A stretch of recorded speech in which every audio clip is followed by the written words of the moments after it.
बिस्मिल्लाहिर्रहमानिर्रहीम। अस्सलाम वालेकुम। काश का गंदम की बेहतरीन वैरायटी, दिलकश वैरायटी कितना पैदावारी पोटेंशियल रखती है। हमारे काश्तकार दोस्त ये वैरायटी काश्त करके कितनी पैदावार हासिल कर सकते हैं या कितनी पैदावार वो इस वक्त ले रहे हैं, इसके बारे में आज हम बात कर रहे होंगे। अगर आपने हमारे चैनल सब्सक्राइब किया, चैनल को फौरन सब्सक्राइब कर दें, साथ में बेल के बटन को दबा दें ताकि फसलों के मुतालिक हम जितनी वीडियो बना रहे होते हैं वो आपको बर वक्त मिल सकें। आज जिस फार्म के ऊपर हम मौजूद हैं, सारी की सारी दिलकश वैरायटी लगी हुई है। 30 एकड़ का ये फार्म है। जुल्करनैन चट्टा साहब, जिनकी वीडियो अक्सर आप देखते रहते होंगे, जुल्करनैन चट्टा साहब का ये फार्म है। दिलकश वैरायटी इन्होंने काश्त की हुई है। इनसे ये पूछेंगे कि ये कितनी पैदावार ले रहे होते हैं। दिलकश वैरायटी एक बेहतरीन किस्म की वैरायटी है। हम ये कह रहे होते हैं कि इस वैरायटी के साथ आप आसानी के साथ 60, 65, 70 मन फी एकड़ पैदावार हासिल कर सकते हैं, बशर्ते कि आपने खादों का सही तरीके से इस्तेमाल करना है। देखें, ये पौधा जो आपको नज़र आ रहा है, ये पानी के वट के ऊपर पौधा लगा हुआ है, पानी के खाल के ऊपर। तो ये इसका एक पौधा है दिलकश वैरायटी का। इस तरह के बहुत से पौधे लगे हुए हैं के पौधों की तादाद आपके सामने गिनते हैं कि एक बीज के साथ दिलकश वैरायटी कितने शगुफे निकालती है, कितने शगुफे निकालने की सलाहियत रखती है।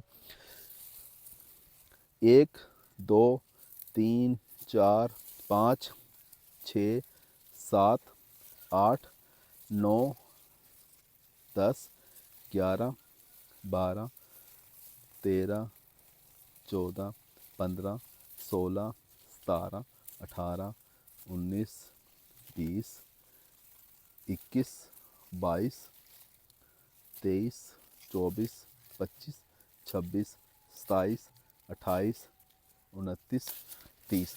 ये 30 वो शगुफे हैं जिनके सिटा जिनसे बाहर निकला हुआ है। इस शगुफे को भी हम नहीं गिनते, हालांकि ये सिटा निकालने वाली है, इससे भी हमें पैदावार हासिल हो रही होगी। इस शगुफे को भी हम ज़ायद शगुफा ही समझते हैं, क्योंकि इससे सिटा निकलेगा तो हमें पैदावार नहीं देगा। इस शगुफे को भी हम ज़ायद शगुफा समझते हैं।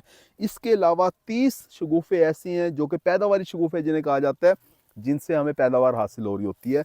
तो ये सलाहियत है इस वैरायटी की कि ये इतने शगुफे बनाने की सलाहियत रखती है। खेत के अंदर आपको इतने ज़्यादा शगुफे नज़र नहीं आते, 7, 8, 10, 12 तक ही नज़र आते हैं। उसकी वजह यह है कि हम डीएपी खाद का इस्तेमाल कम कर रहे होते हैं, खादों का इस्तेमाल हम उतना नहीं करते जितना कि इस वैरायटी की सलाहियत है कि वो खादें इस्तेमाल करके अपनी ज़्यादा से ज़्यादा शगुफे निकाले। इस वैरायटी की एक बहुत बड़ी खूबी ये है कि इस वैरायटी का तना मजबूत होता है। ये तना आप देख सकते हैं, बड़ा ही मजबूत किस्म का जानदार तना होता है। इसका पौधा जो है वो बड़े ताकत के साथ खड़ा होता है। ये 30 एकड़ के अंदर आपको, हालांकि यहाँ कल तूफान वगैरह भी चलता रहा, बहुत तेज़ हवा भी चलती रही, बहुत कम फसल आपको गिरी हुई नज़र आएगी। इस वैरायटी की एक और बहुत बड़ी खूबी ये है कि इसका सिटा लंबा होता है। सिटा आपको जो है वो जितना लंबा इस वैरायटी का सिटा होता है, शायद आपको किसी वैरायटी का नज़र आए। बहुत ही खूबसूरत किस्म का सिटा होता है। और एक बहुत अच्छी ख़ास बात इसकी ये भी होती है कि इसका फ्लैग लीफ जो है वो काफ़ी बड़ा होता है साइज़ के अंदर, और वो लश ग्रीन होता है, सब्ज़ होता है, हरा सब्ज़ बिल्कुल। अच्छा, जो इसका फ्लैग लीफ है चौड़ा भी होता है, लेकिन इससे भी एक बहुत अच्छी बात इस वैरायटी की है कि नीचे तक ये जो पत्ते होंगे सारे के सारे सब्ज़ होते हैं। यानी इसका ये चौथा पांचवा पत्ता है, जो सबसे नीचे वाला पत्ता है, ये भी आपको सब्ज़ नज़र आएगा। इसके ऊपर भी आपको पिलाहट कमज़ोरी नज़र नहीं आएगी, जो कि अक्सर वैरायटी के अंदर आपको आमतौर पर नज़र आ रही होती है। जुल्करनैन चट्टा साहब से हम ये पूछेंगे कि इस वैरायटी को काश्त करके वो कितना सेटिस्फाइड नज़र आते हैं। पिछले सालों के अंदर उन्होंने यही वैरायटी काश्त की थी, तो कितनी पैदावार हासिल की थी, सर ये आप हमें बता रहे होंगे। अस्सलाम वालेकुम जी। सबसे पहले आबद भाई, मैं आपका शुक्रगुजार हूँ कि आपने अपने इंतहाई कीमती वक्त से टाइम निकाला और हमारे फार्म पे तशरीफ़ लाए। बात कर लेते हैं हम दिलकश वैरायटी की। ये तीसरे साल में है हमारे पास, और पिछले साल की इसकी ख़ास तौर पर पैदावार के लिहाज से आपने सवाल किया है, तो वो मैं अपने किसान भाइयों के साथ शेयर कर देता हूँ।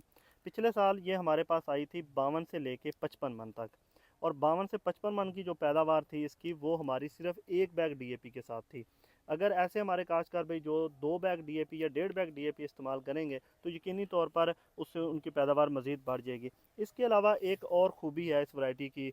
अक्सर आप मेरी वीडियोस में देखते होंगे कि मैं अक्टूबर काश्त के वाले से बात कर रहा होता हूँ कि आप अक्टूबर के आखिरी 10 दिनों के अंदर काश्त करें। और इस वक्त जिस फील्ड में हम खड़े हैं, ये तकरीबन 30 एकड़ का फील्ड है, और ये सारा अक्टूबर के आखिरी 10 दिनों की काश्त है, 26 अक्टूबर की काश्त है। और अक्टूबर के इन दिनों में जब आप काश्त कर रहे होते हैं तो हमें ऐसी वैरायटी की ज़रूरत होती है जो थोड़ा ज़्यादा लंबा टाइम लेके सिटा निकाले। साफ ज़ाहिर है जो वैरायटी ज़्यादा लंबा टाइम लेगी वो उसका सिटे का साइज़ भी लंबा होगा और दानों की भराई भी ज़बरदस्त होती है, तो उस हवाले से भी ये ज़बरदस्त रही। बहुत शुक्रिया जी। जुल्करनैन चट्टा साहब बता रहे थे कि बहुत अच्छी पैदावार वो ली है इन्होंने, 52-55 मन वो पिछले सालों में लेते रहे हैं। इस साल भी इनकी जो पैदावार है वो 55-58 मन के दरमियान ही रहेगी तकरीबन। देखें इस वैरायटी को हम जानदार वैरायटी कह रहे होते हैं क्योंकि इसके अंदर पिलाहट नहीं है, ना तो इसके अंदर रस्ट आती है। कुंगी बीमारी इस वैरायटी के अंदर तकरीबन ना होने के बराबर आती है, नहीं नज़र आती है अक्सर जगह पे। और दूसरी एक ख़ास बात यह है कि सेप्टोरिया ब्लाच की एक बीमारी होती है जिसके अंदर पत्तों को जब हम इस तरह से हाथ फेरते हैं तो रंग तो नहीं लगता हमें हल्दी की तरह का, यानी कुंगी की बीमारी तो नहीं होती, लेकिन वो सेप्टोरिया ब्लाच की बीमारी होती है जिसके अंदर पत्ते के अंदर पीले पीले धब्बे आपको नज़र आ रहे होते हैं। पत्ता कमज़ोर हो जाता है, पत्ता ही फूड फैक्ट्री होता है, पत्ते के अंदर से ही खुराक सारी की सारी सिटे में जा रही होती है। जिन वैरायटियों के पत्ते कमज़ोर हो जाते हैं उनके फिर सिटे के अंदर दाने भी कमज़ोर बनते हैं, छोटे हल्के दाने बनते हैं। तो इस वैरायटी का क्योंकि पत्ता सारा का सारा सब्ज़ रहता है, ना सिर्फ ऊपर वाला, दूसरा तीसरा चौथा पत्ता भी इसका सब्ज़ रहता है। खुराक बहुत अच्छे तरीके से बनाती है, सारी की सारी खुराक सिट्टे के अंदर दे रही होती है, दानों की भराई बहुत अच्छे तरीके से मुकम्मल होती है। तो ये एक जानदार किस्म की वैरायटी है। इस वैरायटी को काश्त करके 2 बोरी डीएपी खाद की इस्तेमाल करके आप आसानी के साथ 60, 65, 70 मन फी एकड़ पैदावार हासिल कर सकते हैं। उम्मीद है कि वीडियो आपको समझ आ गई होगी। अपना ख्याल रखिएगा। अल्लाह हाफिज़।